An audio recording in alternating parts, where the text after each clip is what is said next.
What's going on, man? So I'm gonna be posting a video of me working on the rear differential for Rolls. Basically what I have here is two combined videos, and this was around the time that I messed the transmission up in my car, and so I was just trying to get content to do, but I never posted it. Anyways, I plan on posting a video every day this week because I've reached over 1,000 subscribers, but I really need people watching me so that I can hit my requirements in order to get my monetization. With that being said, for everyone that's currently watching, thank you all for watching because you all are really helping me out a lot. This is just gonna help me help you all push out content. Now, this week's content is not really gonna be a whole bunch of car stuff because I'm not currently with my car, but we're gonna try to get some content out, and hopefully this leads to me getting where I need to be on YouTube. Though I know I am a very small channel currently, but I do plan on being one of the biggest channels on YouTube. That's just one of my goals, and I thank you all for the people that's supporting. What's going on with y'all, man? Today I got some content. I wish I could say it was me fixing rolls, but it's not yet because I'm still waiting on parts. Wait, we are going to try to make some progress on this rear end for rolls. So just a quick story on this rear end that's currently in rolls. This rear end was put in a few years ago. I don't know, maybe sometime around 5 or 6 years ago. It's been in there ever since. I took the original out to build this one. However, the tools that I plan on using for the current one that's not in the car, I did not use for the one that's in the car.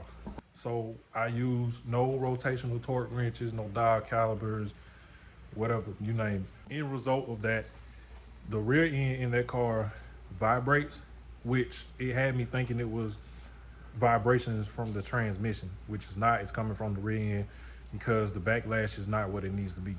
Long story short, when we put this rear end together, that rear end was missing a shim. So what I did was I took a shim out of my old rear end and I put in that one. That's the wrong thing to do, unless it was the correct shim that you needed, but I didn't know that because I didn't use any tools. I just put it together and I just left it. I want to say at the very least, maybe I can get the carrier put in the rear end today. It's currently raining, but you know, we're gonna try to make something happen. So I'm gonna show you the few tools that I'm using today. I'm using some tools that Pulse TV let me use, so shout out to him. And we're gonna try to get this thing put in. All right, slide hammer for the seals, dial caliper, dial indicator, and this tool goes with the slide hammer in order to pull out the seals. Let me not forget rotational torque wrench. I need to grab this pinion and get the bearing off because there are a few things I need to do before completely trying to assemble this thing. Carry. So apparently for the pinion, you will need an extra bearing. Unless you can get this one off without tearing it up, you'll need another one, and you will need to hone out the inside of it so that it can slide on the bottom of the pinion without getting caught up on it. So I got a bearing right here. It is the same dimensions as the one that's on the pinion. So I didn't think I could get this one off without breaking it or, you know, stuff like that, but we'll see.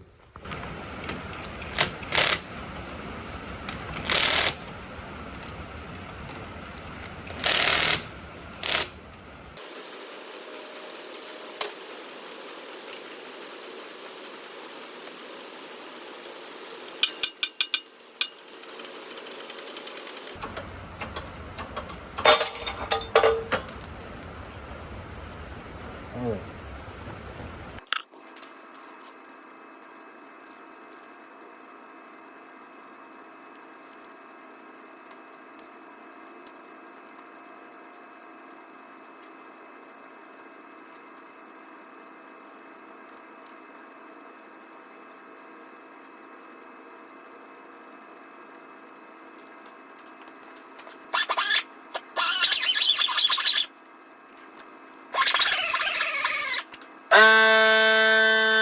right, y'all.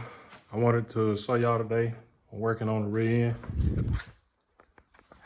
So I kind of don't know what I'm doing, but I'm gonna do the research and make sure everything is done right. Because let me just give you a rundown on what I plan on doing. So first off, this is the original rear end from my car. I'm first gonna cut the ends off and put new ends on it. So still got the original ends, 8/8 ends. What I have actually, as a matter of fact, I need to check. So I know y'all have heard of 9-inch ends, but they also make an 8/8 end with a big bearing.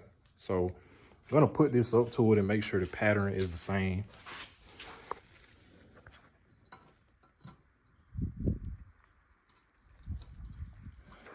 So that's it. So I plan on cutting off the same amount or the same length that this is, or I'll just put it like this. I'm not changing the length. I'm not narrowing the rear end or anything because I want my tires to sit in the same spot. I'll be cutting off, that much, I guess. And something told me I was gonna run into that issue. No big deal, I think. I just have to weld them back on in the same spot. But they will have to get cut off though. I'm just gonna set the camera up and just start working on it. I really don't have much time today, and this is something that's probably gonna take a while. So I have to get some help on this unless I just completely feel like I can do this all by myself.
Okay, so obviously I didn't make a whole lot of progress on this rear end, but I felt that it was better to just give you all something rather than nothing at all.